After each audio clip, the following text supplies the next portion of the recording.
Hello and welcome to the Happy Homemaker. Today I'm going to be showing you how to make this delicious strawberry fluff. So here's a list of ingredients and let's get started.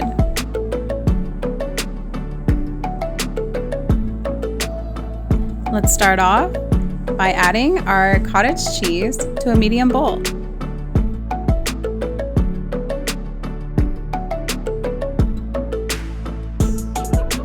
And now add in your packet of strawberry jello.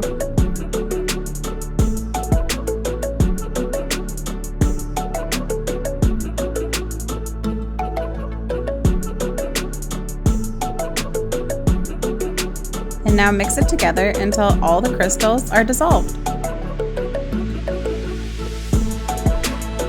Now let's add in strawberries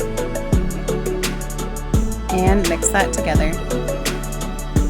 And now add in your Cool Whip and mix well and smooth out the top.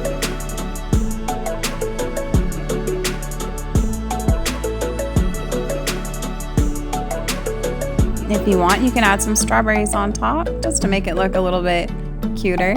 I'm making a little flower with mine. And then just place it in the fridge for at least 2 hours before serving. And it's simple as that. One quick and easy dessert and only 4 ingredients. I hope you enjoy this recipe, and if you want to see more like this, don't forget to subscribe to the Happy Homemaker. Bye!